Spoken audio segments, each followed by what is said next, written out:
Genesis to Revelations daily study. We are now on Numbers chapters 30 to 33. In these chapters we've been reading about a woman's vows, whether her husband or her father can cancel them out. They go to war with the Midianites and kill some men and take in some more people to make up into the congregation of Israel. 3 tribes, or really 2.5 tribes, as they come to the promised land, settle on one side of the river, and then the other tribes will proceed to the other side of the river. So I should start from reading Numbers chapter 30 verse 1, which is to do with men and their vows.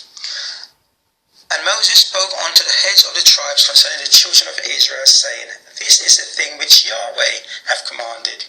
If a man vow a vow unto Yahweh, or swear an oath to bind his soul with a bond, he shall not break his word. He shall do according to all that proceedeth out of his mouth.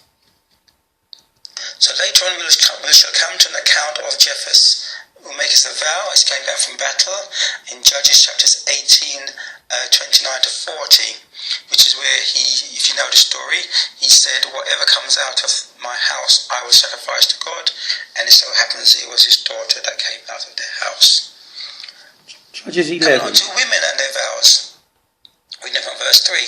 If a woman also vow a vow unto Yahweh, and bind herself by a bond, being in her father's house, in her youth, and her father hear her vow. I'm going to jump to verse 5. But if her father disallow her in the day that he heareth, not any of her vows or of her bonds wherewith she hath bond her soul shall stand, and Yahweh shall forgive her, because her father hath disallowed her vow. Verse 6. Now if she had at all an husband when she vowed or uttered anything out of her lips, wherewith she bound her soul, and her husband heard it, and the verse carries on. But if her husband disallowed her on the day that he heard it, then he shall make her vow which she vowed, and that which she uttered with her lips, wherewith she bound her soul, of none effect, and Yahweh shall forgive her. But every vow of a widow and of her that is divorced, wherewith they have bound their souls, shall stand against her. So in short, if a woman not married, living with her father in her father's home, or married, living with her husband, makes a vow unto God, and the husband hears the vow, on the day he hears it, he has, let's say, 24 hours to disallow that vow, and the woman will not be held to it by God. But if the husband or the father does not disallow it within those 24 hours, then the vows shall stand. Going on to verse 12. But if her husband have utterly made them void on the day he heard them, then whatsoever proceedeth out of the lips concerning her vows, or concerning the bond of her soul, shall not stand. Her husband hath made them void, and Yahweh shall forgive her. Every vow and every binding oath to afflict the soul, her husband may establish it, or her husband may make it void. So this should tell you something about God's view of the relationship between an unmarried daughter and her father, or a woman and her husband. You can see some other points on this in Exodus chapter 20 verse 12, Ephesians 5:24, Colossians 3:18, and 1 Peter chapters 3 verse 1. On to Numbers chapters 31, reading from verse 1. And Yahweh spoke unto Moses, saying, Avenge the children of Israel of the Midianites. Afterward shall thou be gathered unto thy people. Verse 3.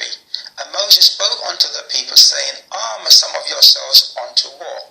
Verse 6. And Moses sent them to war, 1,000 of every tribe, them and Phinehas, the son Eleazar, the priest of the war, with the holy instruments, and the trumpets to blow in his hand. And they warred against the Midianites, as Yahweh commanded Moses, and they slew all the males. And they slew the kings of the Midian, besides the rest of them that were slain, namely Evi, and Rechem, and Zur, and Hur, and Reba, 5 kings of Midian. Balaam also, the son of Beor, they slew with the sword. Remember Balaam, one with his talking donkey, who got Israel to commit fornication with the women of the Midianites. Verse 9. Numbers 31, verse 9.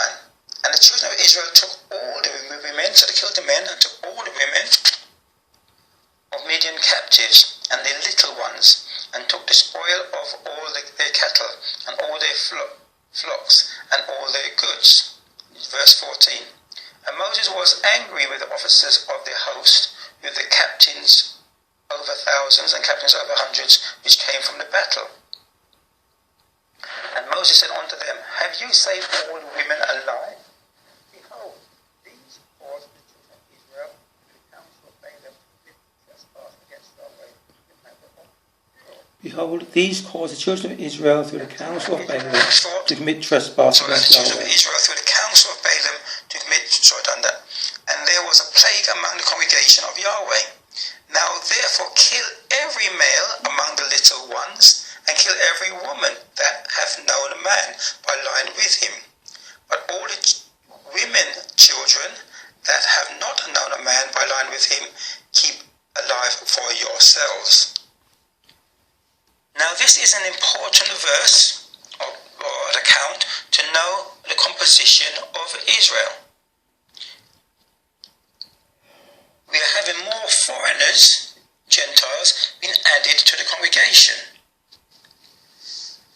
Now remember, almost all the men over 20 years got killed by God in the wilderness, including Aaron and Moses, who will soon be killed. Here we have 32,000.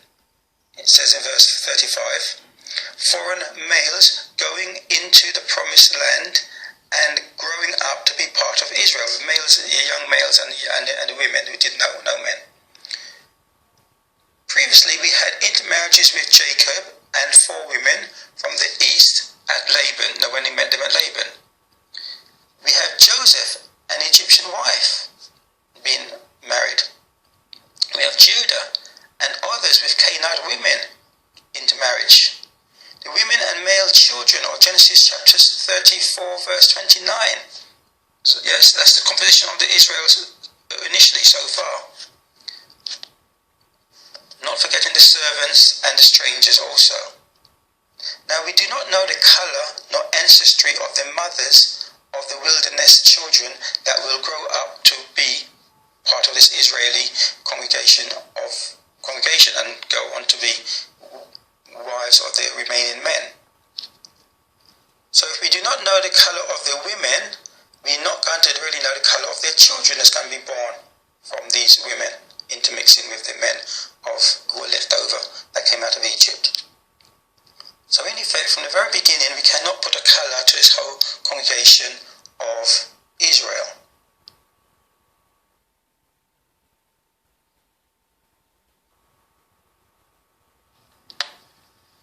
I'll remind you of the initial makeup of the group that came out of Egypt, intermarriages and so forth. But just to give it some numbers, make a point. Let's say we had 900 people in the original congregation that came out of Egypt. 300 men, 300 women, 300 children under 20 years of age. 250 of those men, of the 300 men, got killed for disobeying God when they went spied out of the land. And most of those 250 men would be original Hebrews men. So you can say most of the original Hebrew men got killed.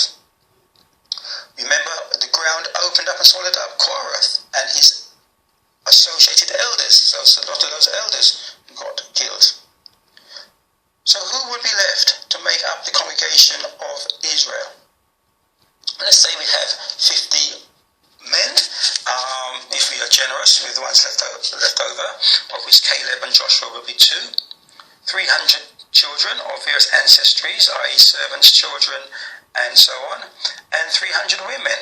And again, they be of different ancestries like Judah, who married some Canaanite women and so on, and the servants, women and so forth. So let's say we have 650 persons, of whom the least part are Hebrew men. Now in that congregation we have 32,000 of foreign Gentile women and their children being added, and they will go on to make children with the remaining 50 men, or the young boys who grow up to be men, and so forth. So in other words, we cannot say that this congregation are mostly Hebrews and mostly of one colour. That's my main point for us to grasp. And if we say that their ancestry goes through the blood, through the husband, the men's bloodline, the men's seed, there's very few of the Hebrew men in the congregation. A lot of them most of them have been killed, and so forth. And of the ones that are left, they are intermarrying with these Gentile foreign women that's been taken into the congregation. Okay, continuing from Numbers chapter 31, verse 19. And do you abide without the camp 7 days? Whosoever hath killed any person, and whosoever hath touched any slain, purify both yourselves and your captives on the 3rd day, and on the 7th day. And purify all your clothing, and all that is made of skins, and all works of goat's hair, and all things made of wood.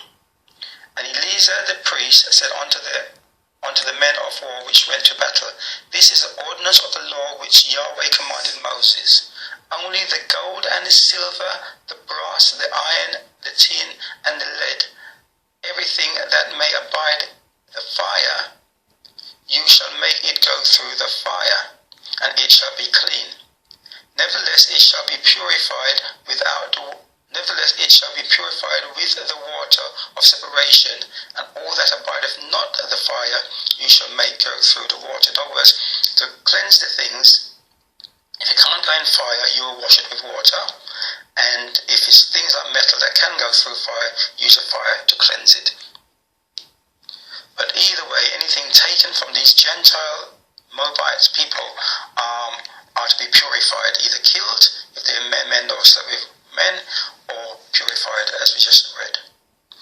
Now, is this not the same what we call sterilization law we use today, that was used in olden days in hospitals? If something can go through fire, you be cleansed with fire, and if not, you sterilize it with washing it with disinfectant or something. So when we talk about laws being nailed to the cross, we still have using these laws of cleansing things with water or fire. Okay, continuing from Numbers chapter 31, verse 29. Take it to their half and give it to Eleazar the priest, or an heave offering of Yahweh. This is where they're sharing out the bounty amongst the congregation. Verse 30 of chapter 31. And the children of Israel's half, thou shalt take one portion of 50 of the persons of the beeves, of the asses, and of the flocks, of all manner of beasts, and give them unto the Levites, which keep the charge of the tabernacle of Yahweh. Verse 35. And 32,000 persons in all, of women that had not known man, were lying with him. They became part of the bounty, let's say. Verse 49. And they said unto Moses, Thy servants have taken the sums of the men of war which are under our charge, and there lacketh not one man of us. We have therefore brought an oblation for Yahweh, what every man hath gotten, of jewels of gold, chains, bracelets, rings, earrings, tablets, to make an atonement for our souls before Yahweh. So you read the whole chapter to understand the context. So what they're saying, of the men that went to war, they all took a share, and they still had a lot left over. So they brought it to the priest as an offering for any sins that they've done. Numbers chapters Reading from verse 1, this is where Ruben and Gad settle in Gilead. Now the children of Ruben and the children of Gad had a very great multitude of cattle, and when they saw the land of Jazer and the land of Gilead, that behold, the place was a place for cattle, the children of Gad and the children of Ruben came and spoke unto Moses and Eleazar the priest, and unto the princes of the congregation, saying, Ataroth and Dibon and Jazer and Nimrah and the Heshbon and Eleazar and Shebam and Nebo and Beon, even the country which Yahweh smote before the congregation of Israel, is a land for cattle. And thy servants have cattle. Wherefore said they, If we have found grace in thy sight, let this land be given unto thy servants for possession, and bring us not over Jordan. And Moses said unto the children of Gad and to the children of Reuben, Shall your brethren go to war, and you shall sit here? Going on to verse 11. Surely none of the men that came up out of Egypt from 20 years old and upward shall see the land which I swear unto Abraham and Isaac and unto Jacob, because they have not wholly followed me. Save Caleb the son of Jephunneh and Jephunneh the Kenizzite, and Joshua the son of Nun, for they have wholly followed Yahweh. So you should know from the story, the people said, some of them said, we'll stay on this side of the land because there's also grass for our cattle. And Moses saying, if you do that, you're basically going to disobey God, and you're going to cause a bit more anger of him. And the men say, well, no, we don't mean that. We will still come over the other side of Jordan to help you fight the wars and clear the land for the rest of the people to inherit. But we will rather stay over here, and that's the deal that they made. But the point to note from these few verses is that God did not pardon partial following, i.e. like Moses followed God, but then he transgressed with a stone, whereas Caleb wholly followed God. Okay, continue reading from Numbers chapter 32, verse 16. And they came near unto him and said, We will build sheepfolds here for our cattle, and cities for our little ones, but we ourselves will go ready armed before the children of Israel until we have brought them unto their place, and our little ones shall dwell in the fenced cities because of the inhabitants of the land. We will not return unto our houses until the children of Israel have inherited every man his inheritance. For we will not inherit with them on that side of Jordan, or forwards, because our inheritance is fallen to us on this side of Jordan, eastward. And Moses said unto them, If you will do this thing, if you will go armed before the Lord to war. And it goes on. That was the deal. Continuing from verse 29. And Moses said unto them, If the children of Gad and the children of Ruben will pass with you over Jordan, every man armed to battle before Yahweh, and the land shall be subdued before you, then you shall give them the land of Gilead for possession. Verse 33. And Moses gave unto them, even to the children of Gad and to the children of Ruben, and unto half the tribe of Manasseh, the son of Joseph, the kingdom of Shiloh, king of the Amorites, the kingdom of Og, king of Bashan, the land with the cities thereof in the coast, even the cities of the country round about. Now, this is one of the most important events in the Bible history that you must understand, or that must be understood, to properly understand the rest of the Old Testament. And one reason for the coming of the Messiah, his teachings, and God choosing Paul in the New Testament. The children of Israel, the 12 tribes, will now be divided into two and become known as Israel and Judah. Or, as it says in the book of Ezekiel, the two sticks of the prophecy of Ezekiel. One group, Israel, will be sent into Assyria in Syrian captivity for transgressing God's commandments later on in the future, just as they were warned in Deuteronomy chapter 30, verse 3, that's what would happen to people who transgress. That reads, that then Yahweh thy compassion upon thee, and will return and gather thee from all the nations whither Yahweh thy God hath scattered thee. So they would be scattered, and then God is saying that he will regather them if they, in some point of time. And that point of time will come after the Messiah's death. Now Judah were scattered into one nation, not in all the different nations. That nation was Babylon, as prophesied in the book of Jeremiah. They went into Babylon for 70 years. Then came the praise of Daniel and the return in the books of Nehemiah and Ezra. The Judah is returned to the promised land. It was Israel that was scattered into many Gentile nations and became what's called the lost tribe of Israel, i.e. the ones who came in Acts 2 to keep the feast of Pentecost from all different parts of the Gentile nations. And it is those same lost tribe of Israel that Paul was sent to preach about the Messiah, because they wouldn't have known about him living in outside Jerusalem. So just to recap, Judah will later go into Babylon captivity, and their history will continue to be told in our Bibles via the writings of the prophets. The book of Daniel will tell their history from before the Messiah up to the end. That's what the interpretation of those prophecies of Daniel are. But in prophecy code, it has the statue of Nebuchadnezzar in Daniel chapter 2, and then it tells you about chapters 7 and 8, all the things that happened to them, the cleansing of the temple, and so forth, and then the return of them to Jerusalem. The book is about Judah. So Judah was never lost. The Bible tells their story from all the way through. They were never lost. Up until the coming of the Messiah, we know what happens to Judah. It is Israel that got lost and scattered the Gentile nation by the Syrians. Now after Yeshua's death, they will be taught by the original apostles, that's Judah, in Acts chapters 8 verse 1, we read about that. Paul later will be ordained to be an apostle to the scattered Jews in the Gentile nations into which the lost tribe of Israel were scattered.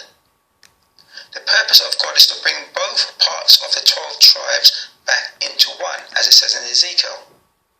That is briefly the proper understanding of the New Testament.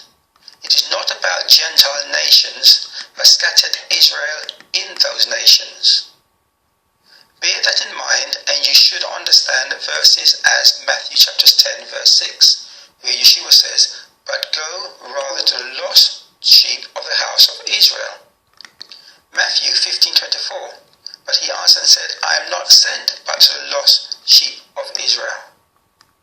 Acts chapters 8 verse 1, "And Saul was consenting unto his death, and at that time there was a great persecution against the church which was at Jerusalem, and they were all scattered abroad throughout the regions of Judea and Samaria, except the apostles." The apostles stayed in Jerusalem to convert the Judah about Messiah, and the rest of the people were scattered to the other nations to try and teach the lost tribes of Israel. Acts chapters 9:15, "But the Yahweh said unto him, Go thy way, for he is a chosen vessel unto me, to bear my name before the Gentiles," meaning the other nations, "and kings and the children of Israel." So that was speaking about Paul and Barnabas. Acts chapter 11 verse 19, "Now they were scattered abroad upon the persecution that arose about Stephen, travelled as far as Phoenix and Cyprus and Antioch, preaching the word to none but unto the Jews only." James chapter 1 verse 1, "James, a servant of God and of our Messiah Yeshua, to the 12 tribes which are scattered abroad, greetings." 1 Peter chapters 1 verse 1, "Peter, an apostle of Yeshua, to the strangers scattered throughout Pontus, Galatia, Cappadocia, Asia, and Bithynia." Now when it says to the 12 tribes scattered, it means the tribes were intermarried. So obviously although they divide themselves into 2 and 10, or 2.5 and 9.5 really. Obviously they're intermarried with each other. So when the ones in one side of the river got scattered, obviously some of the other tribe members will be scattered with them because they were intermarried. So that's why it says 12 tribes scattered in James. Okay, recounting, going back to Numbers chapter 33 verse 1, which is recounting Israel's journey. Reading from verse 1. These are the journeys of the children of Israel which went forth out of the land of Egypt with their armies under the hand of Moses and Aaron. Verse 3. And they departed from Ramesses in the first month on the 15th day of this month. On the morrow after the Passover, the children of Israel went out with a high hand in the sight of all the Egyptians. I'm going to jump down to verse 38 because that goes through the history. And Aaron the priest went up into Mount Hor at the commandment of Yahweh and died there. In the 40th year after the children of Israel came out of the land of Egypt, in the first day of the 5th month. And Aaron was 120 years old when he died in Mount Hor. So that's the history so far which we have read. Coming on to chapter 33 verse 15.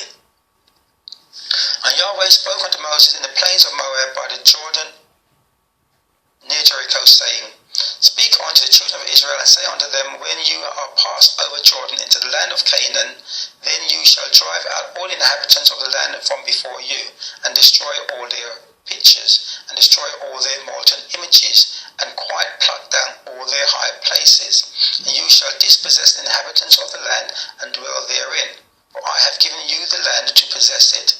You shall divide the land by lot for an inheritance among your families. But if you will not drive out the inhabitants of the land from before you, then it shall come to pass that those which you let remain of them shall be pricks in your eyes, and thorns in your sides, and shall vex you in the land wherein you dwell. Moreover, it shall come to pass that I shall do unto you as I thought to do unto them. And as we read on, we shall see that is exactly what happened. They didn't drive everybody out, hence the problems of today in the Middle East, I assume. In other words, they didn't wholly follow God's instructions, so God drove them out to land because the people there became a problem to them, a brick in their eyes. Now it is said that it took until 1947 for the next part of this prophecy to come to effect, which was the rebirth of what we today call Israel, the present country called Israel. Okay, hope you're enjoying your studies, and I shall see you tomorrow, God willing.